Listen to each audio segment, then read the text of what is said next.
Olá, meus irmãos, meus amigos. Nós estamos aí no início desse mais um ano. Temos percebido como tem passado rápido e os dias são curtos realmente. Estamos nos aproximando do fim e devemos nos preparar para esse momento.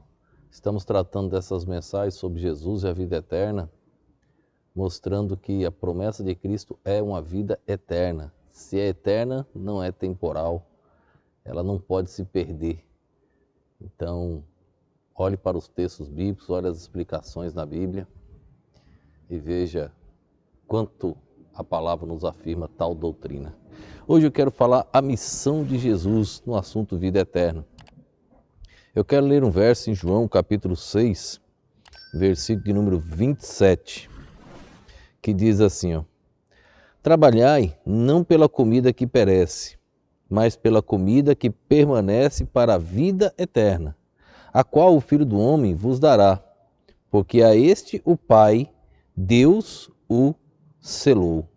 Porque a esse o Pai, Deus o selou. Nós estamos falando aqui dentro do livro de João capítulo 6, dentro daquelas promessas de 1 João, que Jesus Cristo diz, e a promessa é a vida eterna. E aí nós estamos mostrando uma sequência dessas promessas. E aqui no capítulo 6 a gente tem que dar uma parada, porque são muitas lições dentro de um único capítulo. Aqui, irmãos, ele fala que Deus selou. O selo implica, irmãos, na origem divina da sua missão. Vamos ler alguns outros versos. Verso de número 29. Jesus respondeu e disse-lhes, a obra de Deus é esta, que creiais naquele que ele enviou. Que creiais naquele que ele enviou. Então nós vamos entendendo com vários versos, só dentro do capítulo 6 de João, que ele e o Pai é uma única pessoa. Toda a Bíblia mostra isso. Mas aqui é mais claro ainda. Então a missão de Cristo é uma missão divina porque ele é Deus. Então esse selo mostra a origem divina da missão do Senhor. Verso de número 39. A vontade do Pai que me enviou é esta, que nenhum de todos aqueles que me deu se perca, mas que o ressuscite no último dia. Olha a missão que Jesus tem, que o ressuscite no último dia. Então você vai percebendo que é uma missão divina, a divindade do Senhor Jesus. Verso de número 40. Porquanto a vontade daquele que me enviou é esta, que todo aquele que vê o Filho e crê nele tenha a vida eterna, e eu o ressuscitarei no último dia. E eu, primeira pessoa, ele usa. Ele não disse você, ele disse, eu o ressuscitarei no último dia. Então, esse selo do verso 27 mostra a origem da missão divina de Cristo, que é a vida eterna, que é o segundo ponto que nós vamos ver, é dar a vida. Mas ainda o verso de número 46 diz assim, não que alguém visse o Pai, a não ser aquele que é de Deus. Este tem visto ao Pai. Ele mostrando, falando sobre ele mesmo, aqui nesse verso.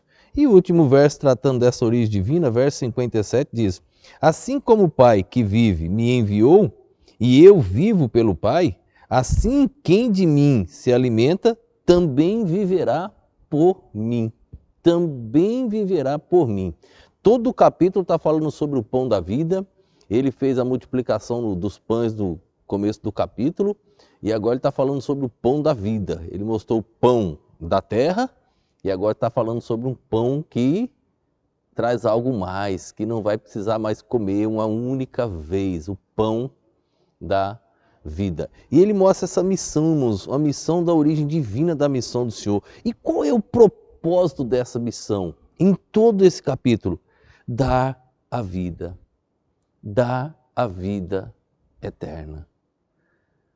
Se Jesus fez tudo isso, se ele vai ressuscitar no último dia, se ele tem esse poder, eu vos dou a vida eterna, quem crê em mim tem a vida eterna. Ele afirma lá no verso de número 47. Quem crê em mim tem a vida eterna no presente. Como? Vamos fazer a suposição que pudesse um salvo perder sua salvação. E todas essas afirmações de Cristo, como ficariam? E a origem dessa missão divina? Como ficaria o poder de Deus?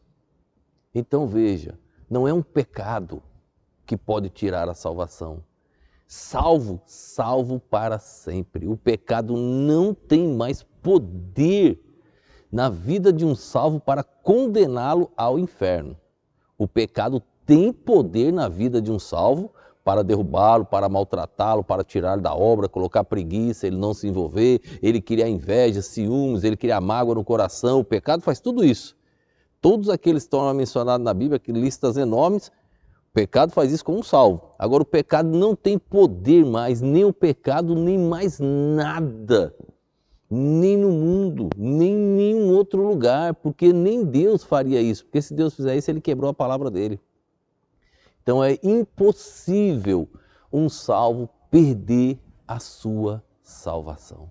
Isso é que é maravilhoso, essa segurança, esta certeza de um Deus imutável, de um Deus maravilhoso, promete e cumpre. Eu já me entreguei a Ele, eu tenho esta certeza por causa dos méritos de Cristo Jesus. E você? Se você partir agora, você tem esta certeza de estar com o Senhor? Não pelos méritos humanos, mas pelos méritos de Jesus Cristo na cruz do Calvário? Você tem essa certeza absoluta? Se você tiver, louvado seja Deus. Se você ainda não tem, nesse instante, se entrega a Jesus Cristo. Toma a tua decisão. Ainda há tempo, ainda há esperança. Se você fizer isso agora. Deus te ama. Ele queria muito escrever o seu nome no livro da vida.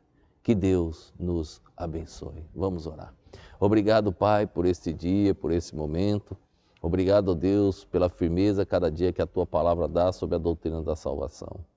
Continua nos ajudando, ó Pai, a viver de tal maneira, ó Pai, que possamos honrar o Teu nome, mostrar às pessoas as nossas convicções e assim, Deus, correr do pecado. Sabemos que ele não tem poder para nos condenar ao inferno, mas ele tem outras áreas que podem atrapalhar a vida de um salvo. Tende misericórdia de nós. Eu te oro, te agradeço, no nome e no poder do nosso Senhor e Salvador Jesus Cristo. Amém.